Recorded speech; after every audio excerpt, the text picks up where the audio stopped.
Children, let us learn about some chemical changes. All right, let us learn about the burning of magnesium ribbon. Okay, now you see here in this picture there is you see a magnesium ribbon. Okay, now this magnesium ribbon, if you put it to fire or any flame, it starts burning.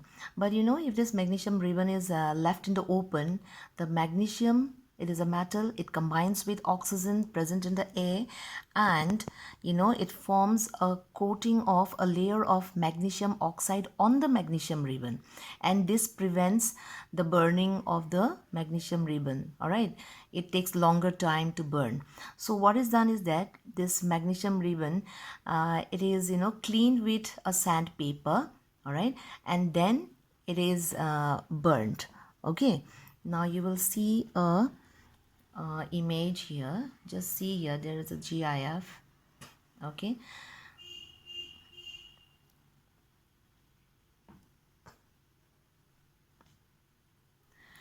see, a magnesium ribbon is being held by a tongue, and it is burning with a blinding light.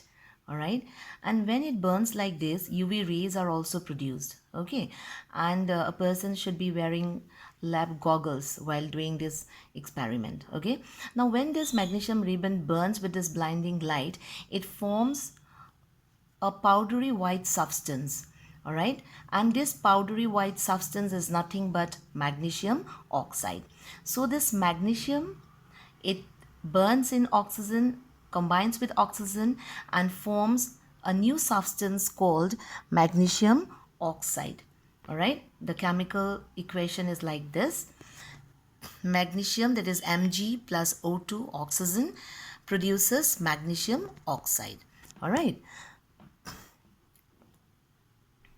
now this is an irreversible chemical change, because the magnesium oxide which is produced, it cannot be changed back to magnesium and oxygen. All right, now the magnesium oxide which is produced, that is a white colored powdery substance.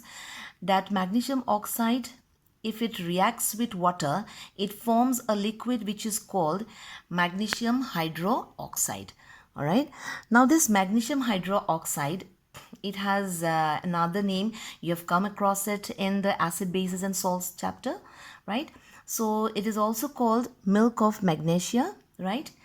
And this reaction here, if you see the chemical reaction, it's like this: magnesium oxide plus water produces magnesium hydroxide. Now this magnesium hydroxide, if a litmus paper is dipped into it, see here, a red litmus paper is dipped into the magnesium hydroxide and it turns blue in color. Okay, so this shows that the magnesium hydroxide is a base, or it is basic in nature.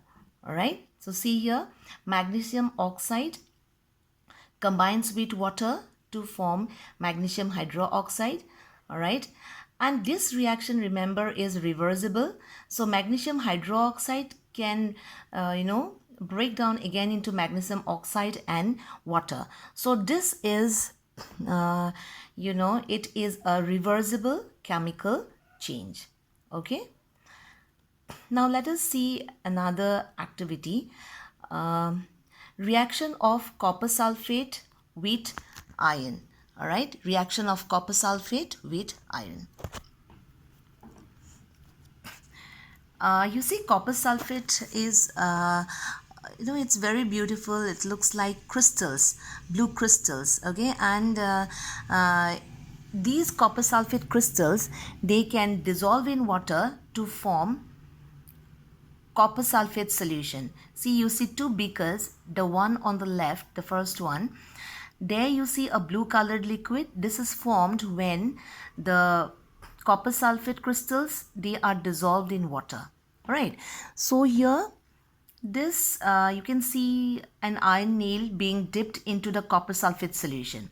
Now there is a reaction between the iron nail and copper sulfate. All right, and after sometime you will find, sometimes it takes a few minutes, sometimes it takes if the copper sulfate solution is not very concentrated, it takes few hours also.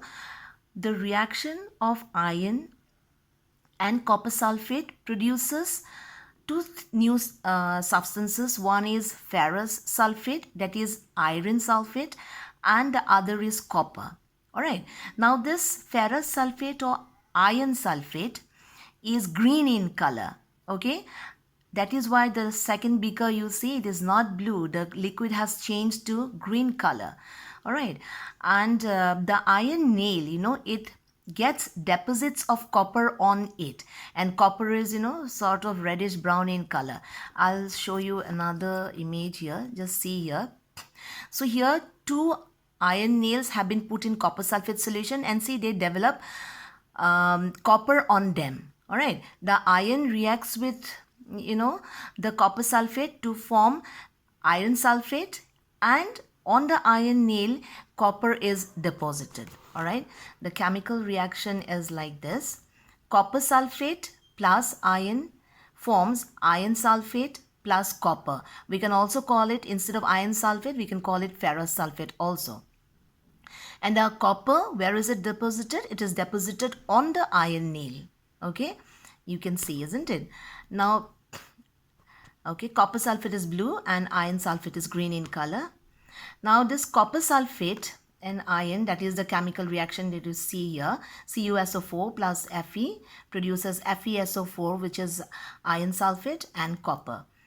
All right, now this is an irreversible chemical change because iron sulfate cannot react with copper to produce copper sulfate and iron, right? So this is an irreversible chemical change. Okay.